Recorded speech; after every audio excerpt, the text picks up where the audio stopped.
नमस्कार, अटेंशन में आपका स्वागत है और मैं हूं मनोज वर्मा।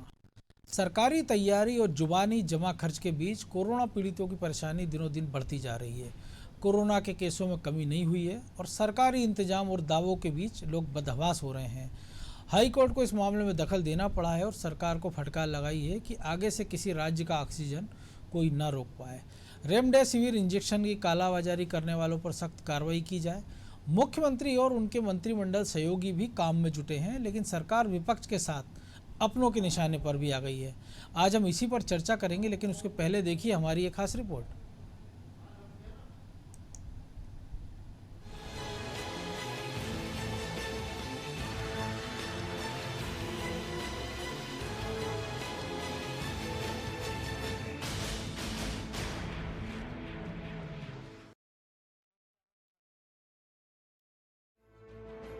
प्रदेश में ऑक्सीजन और रेमडेसिविर इंजेक्शन की किल्लत के बीच मध्य प्रदेश हाईकोर्ट ने केंद्र को कड़ी फटकार लगाई है। चीफ जस्टिस मोहम्मद रफीक और जस्टिस अतुल श्रीधरन की डबल बेंच ने 3 याचिकाओं पर एक साथ सुनवाई करते हुए आदेश दिया कि केंद्र यह सुनिश्चित करे कि आगे से कोई भी किसी राज्य का ऑक्सीजन न रोक पाए। हाईकोर्ट ने रेमडेसिविर इंजेक्शन की कालाबाजारी करने वालों पर सख्त कार्रवाई के भी आदेश दिए हैं। 28 अप्रैल को अगली सुनवाई में कोर्ट ने केंद्र और प्रदेश सरकार से 19 बिंदुओं में अब तक हुए पालन की प्रगति रिपोर्ट भी मांगी है। इधर कोरोना आपदा से निपटने की कोशिशों के बीच मुख्यमंत्री शिवराज सिंह चौहान ने प्रधानमंत्री नरेंद्र मोदी से फोन पर चर्चा की। मुख्यमंत्री ने प्रधानमंत्री को मध्य प्रदेश में कोरोना संक्रमण के नियंत्रण के लिए की जा रही व्यवस्थाओं और प्रयासों की जानकारी दी। इस दौरान प्रधानमंत्री ने राज्य में लगाए गए कोरोना कर्फ्यू और जन भागीदारी से कोरोना नियंत्रण के प्रयासों की तारीफ की। प्रधानमंत्री ने प्रदेश में माइक्रो कंटेनमेंट जोन के प्रभावी अमल और कोरोना संक्रमण रोकने में जनता की सक्रिय भागीदारी पर भी खुशी जाहिर की है। बातचीत के दौरान केंद्र सरकार की ओर से एमपी को भरोसा दिलाया गया है कि आपदा से निपटने के लिए जो भी संभव मदद होगी वो राज्य को दी जाएगी। एक तरफ पीएम मोदी प्रदेश सरकार के प्रयासों की तारीफ कर रहे हैं, तो दूसरी तरफ ऑक्सीजन और रेमडेसिविर इंजेक्शन की किल्लत ने भाजपा में कलह मचा दी है। अपनी ही सरकार के खिलाफ कुछ भाजपा नेताओं ने मोर्चा खोल दिया है। जो काम विपक्ष को करना चाहिए, इस समय वह काम ऐसे भाजपा नेता कर रहे हैं जिनको अभी साइडलाइन कर दिया गया है। रेमडेसिविर इंजेक्शन नहीं मिलने पर केंद्रीय मंत्री नरेंद्र सिंह तोमर के करीबी और पूर्व भाजपा जिलाध्यक्ष देवेश शर्मा ने तो ऊर्जा मंत्री प्रद्युम्न सिंह तोमर को नसीहत तक दे डाली। उन्होंने कहा वह नौटंकी बंद करें और जनता की सेवा करें। मंत्री को गहरी नींद से जगाने के लिए वे उनके सरकारी बंगले के बाहर बिस्तर लगाकर लेट गए। वहीं केंद्रीय मंत्री नरेंद्र सिंह तोमर के खास पूर्व साडा अध्यक्ष जय सिंह कुशवाहा ने कहा कि कुछ छपास रोगी छुटभैया नेताओं की मनमानी से आम गरीबों की जान खतरे में पड़ गई है। लोग आवश्यक दवाओं के अभाव में तड़प रहे हैं और ठसक के मारे जनप्रतिनिधि अपने को उपकृत करने में लगे हैं। उधर पूर्व सांसद और प्रदेश सरकार में मंत्री रह चुके अनूप मिश्रा ने ट्वीट में लिखा है कि शिवराज सिंह अपने प्रदेश में सांसों का संघर्ष अति दुखदायी स्थिति में पहुंच गया है। मध्य प्रदेश सरकार ऑक्सीजन की उपलब्धता को लेकर चाहे वायु मार्ग से तत्परता के साथ में उपलब्ध कराने का मामला हो, सड़क मार्ग, रेल मार्ग, हर एक माध्यम से ऑक्सीजन की आपूर्ति सुनिश्चित करने का काम कर रही है। हालांकि चुनौती अभी भी है, आज भी संकट सामने खड़ा है। दूसरी तरफ दवाइयों की जो कालाबाजारी कर रहे हैं, महामारी के दौरान भी जो धन पशु बनकर सामने आ रहे हैं, उनसे भी कानूनन निपटने का काम पुलिस की टास्क फोर्स, क्राइम ब्रांच लगातार ऐसे लोगों की धरपकड़ करके कर रही है। हर एक मामले में मध्य प्रदेश की सरकार तत्परता के साथ में जुटी हुई है और तमाम समाज के संगठन, समाज के लोग सहभागी बनकर निश्चित तौर पर इस लड़ाई को जीतेंगे। कोरोना हारेगा और मानवता जीतेगी। चाहे ग्वालियर की बात देख लो, चाहे शाजापुर की देख लो, चाहे इंदौर की देख लो, चाहे भोपाल की देख लो, पूरे कांग्रेस के विधायक और कार्यकर्ता पूरी ताकत से जुटे हुए किस तरह से कोविड-19 के पेशेंट्स की मदद की जाए, अस्पताल में उनको भर्ती की जाए। आपके नेता और आप केवल प्रेस में खबर बनाने और हेडलाइंस बनाने के अलावा आपका कोई काम नहीं है। आपके अधिकारी, कर्मचारी और मंत्री केवल मीटिंगें कर रहे हैं, जमीन पे कुछ नहीं है। जमीन पे सब लेके आओ, ये मेरा निवेदन है।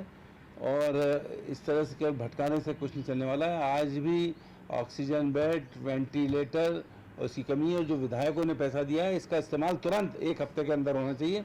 आज माननीय हाईकोर्ट में फिर एक पेशी है। माननीय हाईकोर्ट ने पूरी एक गाइडलाइन दी है कि 1 घंटे के अंदर रेमडेसिविर इंजेक्शन मिलना चाहिए पेशेंट को, वो मिल नहीं रहा है। ऑक्सीजन प्राइवेट हो सरकारी, इसको मिलना चाहिए। कोरोना से निपटने के लिए सरकार तमाम प्रयास कर रही है, लेकिन इस बीच सरकार के अपने ही सवाल उठाने लगे हैं। विपक्ष तो पहले से ही सरकार पर हमलावर था, लेकिन जब अपने ही सवाल उठाने लगे तो सरकार की चिंता बढ़ना स्वाभाविक है। ब्यूरो रिपोर्ट, अनादि टीवी।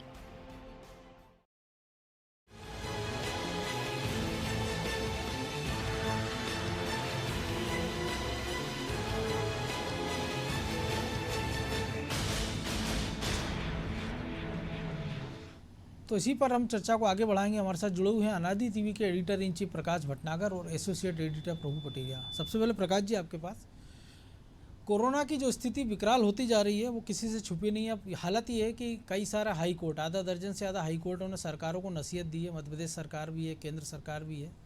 सेना की मदद लेना पड़ रही है हमको कि अस्पताल की इंतजाम कर रहे हैं सेना हमारे लिए ऑक्सीजन भी ला रही है। और अब सेना ने अपने जो 2 साल के अंदर रिटायर्ड हुए हैं स्वास्थ्य से जुड़े लोग, उनको वापस बुलाया है। तो क्या ये सब काम जब हाईकोर्ट और सेना को करना है तो चुनी सरकारें किस लिए हैं? केवल मौज करने के लिए, बैठकों का प्रहसन करने के लिए, ऐसा करने के लिए कि जनता को लगे कि बहुत कुछ उनके लिए वो सब कुछ करने को तैयार है, लेकिन कर नहीं रहे हैं?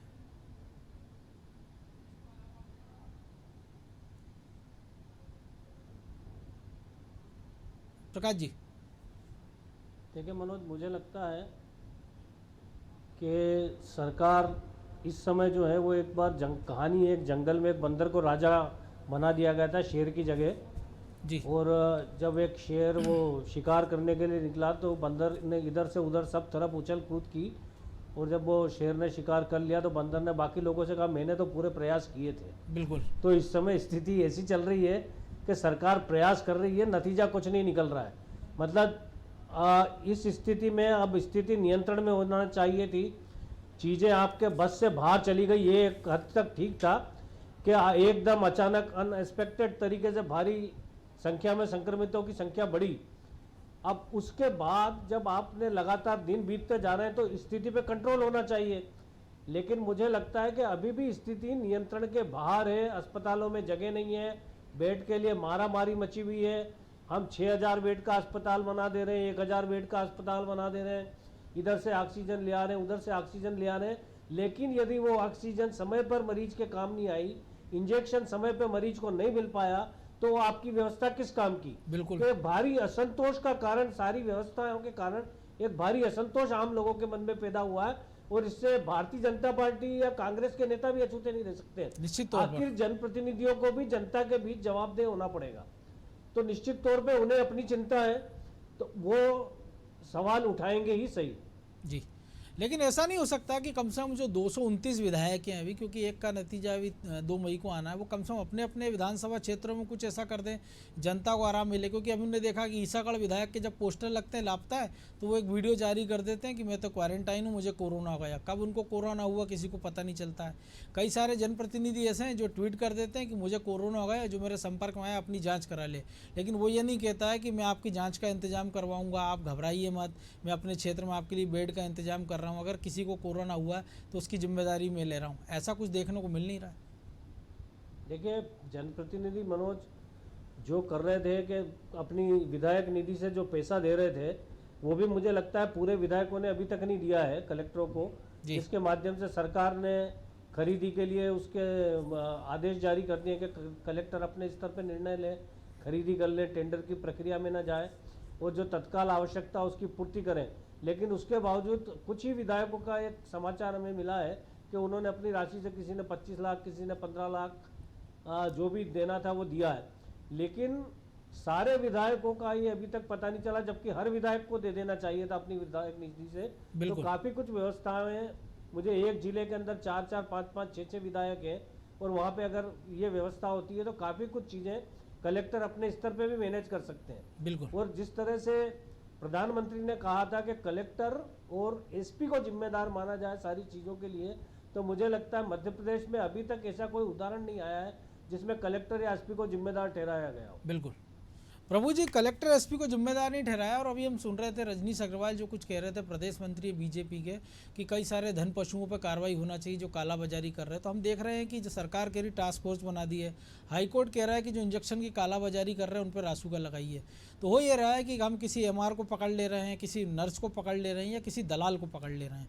लेकिन ऐसे धन पशु जो हम देख रहे हैं कि ये भी खबरें आ रही हैं कि मरीज भर्ती होता है, 3,000 रुपये पर डे की बात होती है, जब बिल देते हैं तो डिलक्स रूम 20,000 रुपये रोज से उससे पैसा वसूला जा रहा है।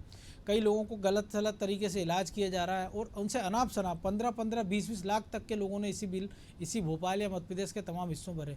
तो ये मौका नहीं है कि वैसे धन पशुओं पर ही कार्रवाई हो, डॉक्टरों पर, ताकि एक मैसेज जाए कि कोई अगर गलत कदम उठा रहा है। क्योंकि सरकार ने कह तो दिया है कि जांच इतने पैसे में होना चाहिए, तो हम देख रहे हैं जांच लोगों ने लेब में बंद कर दिया है कि हम नहीं कर पाएंगे। राजस्थान में वही जांच 300 रुपये में हो रही है, हमारे यहाँ 900 रुपये 700 रुपये में करने को तैयार नहीं है। बेडों का हाई कोर्ट तक ने कहा है कि आप रेट लिस्ट लगाइए कि इतनी आपकी फीस है, इतने आप पैसा लेंगे, लेकिन उससे 3 गुना 4 गुना चार्ज लिया जा रहा है। इस पर रोक का समय नहीं है, क्योंकि एक आप सुझाव पहले भी दे चुके हैं कि अस्पतालों को, ऐसे अस्पतालों को अधिग्रहित कर लेना चाहिए। देखिए मनोज जी, मैं वही बात फिर से कहूँगा कि सरकार को इस आपदा काल में सारे अस्पतालों को अधिग्रहित कर लेना चाहिए। वहाँ एक अपना रिसीवर बैठा देना चाहिए कि एक उनका कर्मचारी या अधिकारी वहाँ पर बैठे और वहाँ की व्यवस्थाओं को देखे और रिपोर्ट सरकार को करे कि वाकई में वहाँ पर मरीजों के हित का काम हो रहा है या लूट खसोट हो रही है जिसके आरोप लग रहे हैं, जिसकी शक जताया जा रहा है। बिल्कुल।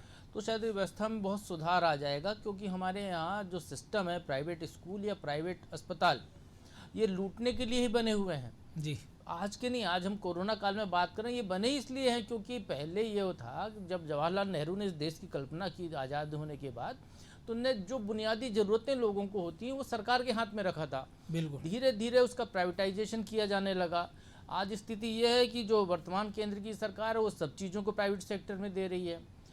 उसी का ये दुष्परिणाम है कि आम आदमी को जो सरकारी अस्पताल में, जो एक अखबार में एक खबर छपी थी कि वो 15 लाख रुपए का बीमा खर्च करा के जो इलाज करा सकता था व्यक्ति, उसने 15 रुपए की दवाई में अपना कोरोना का इलाज करा। गुजरात का 3 भाइयों की कहानी। जी बिल्कुल। तो बिल्कुल वही मामला है कि आप सरकारी खर्चे पे इलाज कराते हैं तो आपका लगभग नाम मात्र के शुल्क पर इलाज हो जाता है, और प्राइवेट में जाते हैं तो उसके जो है लग्जरी पैसे आपसे वसूल किए जाते हैं। और यदि आप पहले यही पूछा जाता आपका बीमा है, तो बीमा है तो आ जाइए अंदर, आपके लिए तत्काल बिस्तर उपलब्ध हो जाता है, क्योंकि बीमा का आपके यदि 5 लाख का है तो 5 लाख का बिल लगाएंगे और जैसी 5 पूरा होगा वैसे आपको निकाल के बाहर कर देंगे। बिल्कुल। और अब तो वो केसलेस व्यवस्था भी नहीं मानने को तैयार है, पहले पैसा जमा करा रहे हैं। जी, तो ये सारी सिस्टम तो सरकार को पहले तो इस व्यवस्था को सुधारना चाहिए। रही बात, दूसरी बात जो अभी जो आप भटनागर जी से बात कर रहे थे कि जो नेता मंत्री जो सवाल उठा रहे हैं, तो हम ये कह रहे हैं कि अपनी सरकार को कोस रहे हैं, आरोप लगा रहे हैं, निशाने पर ले रहे हैं। बिल्कुल निशाने पे कोई नहीं ले रहा मनोज जी।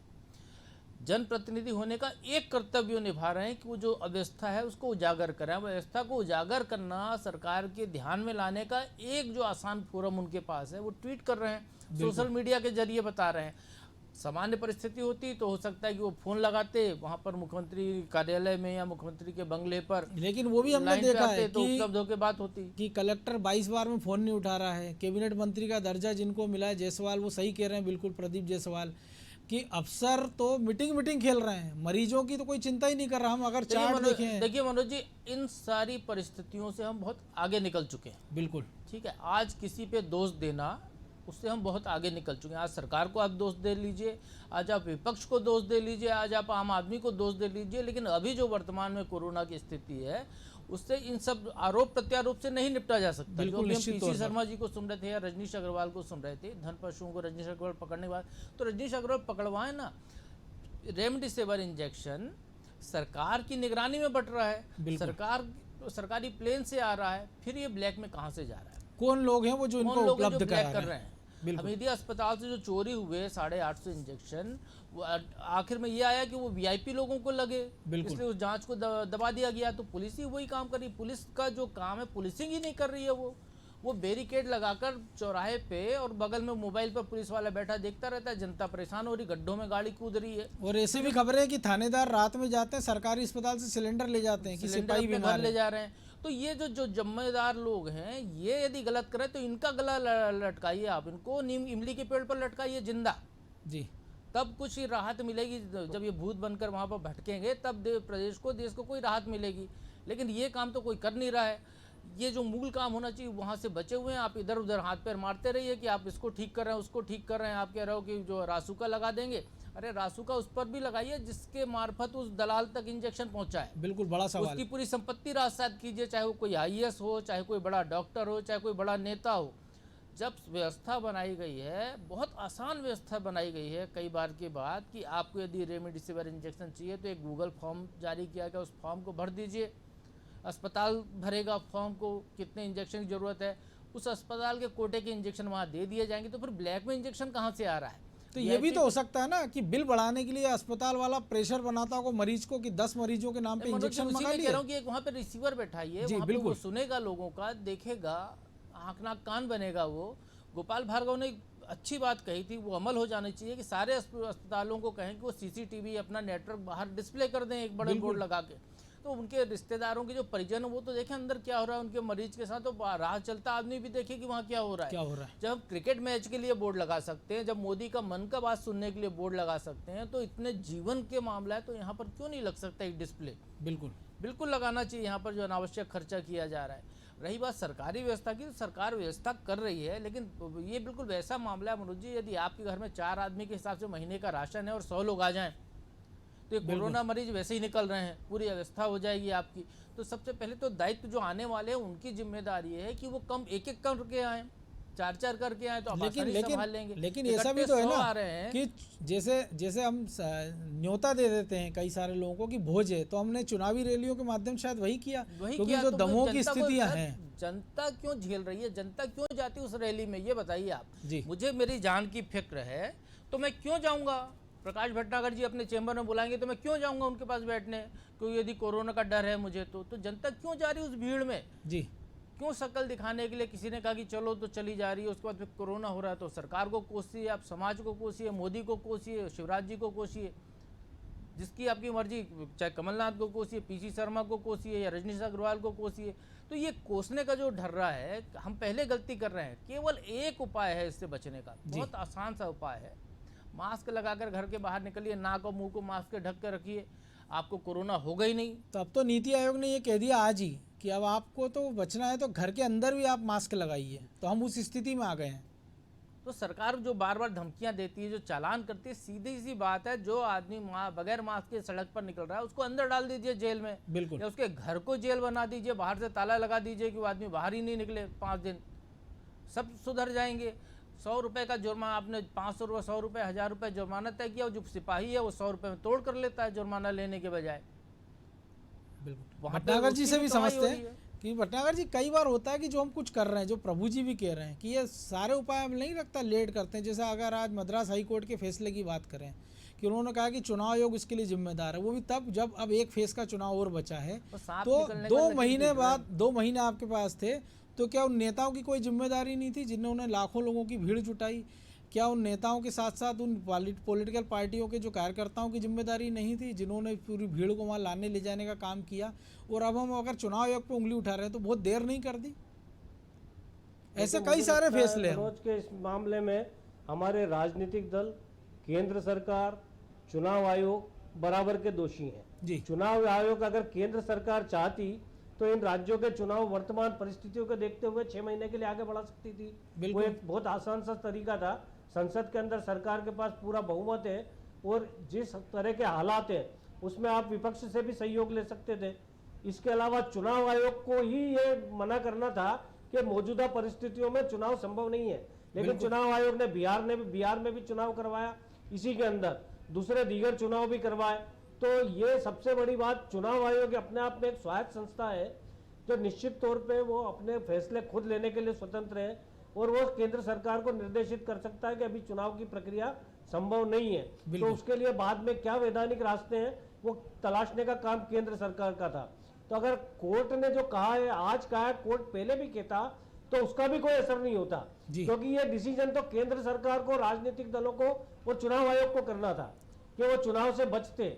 और दूसरी बात कि अब जो प्रभु कह रहे थे कि अगर ये नेता रैली कर रहे हैं तो लोग जा क्यों रहे हैं, सबसे बड़ी बात हिंदुस्तान की समस्या यही है कि पब्लिक को आप कितना भी कहो अपना ही ध्यान नहीं रखते हैं। अगर आप उनसे कहो कि हेलमेट पहनना है तो उन्हें हेलमेट पहनना मुसीबत लगता है, वो 500 रुपये का जुर्माना दे देंगे। हेलमेट नहीं पहनेंगे, सीट बेल्ट नहीं लगाएंगे, ये आपकी सुरक्षा के लिए है।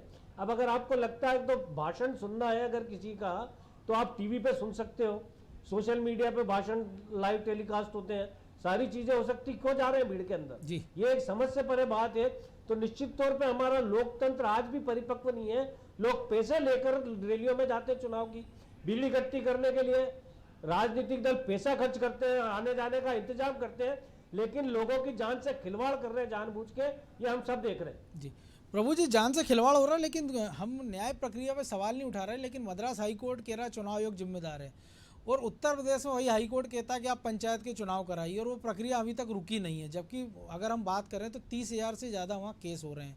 और जो पैसे लेने की बात है, तो आपको नहीं लगता कि अब अगले चुनाव में या जो भी अब चुनाव आए तो लोग सवाल पूछे कि विकास की बात सारे कर रहे हैं कि आप मेरे विधानसभा क्षेत्र में या लोकसभा क्षेत्र में स्वास्थ्य सुविधाओं के लिए क्या क्या करने वाले हैं, उसका एक विजन डॉक्यूमेंट उस उम्मीदवार से मांगे, उस पार्टी से मांगे, क्योंकि जिन स्थितियों में आज खड़े हैं तो आगे इसकी ज़्यादा ज़रूरत है।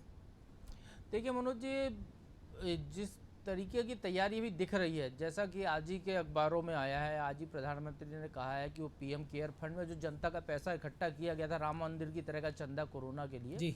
वो चंदा वो बांट रहे हैं कि हर जिले में ऑक्सीजन प्लांट लगाए जाए।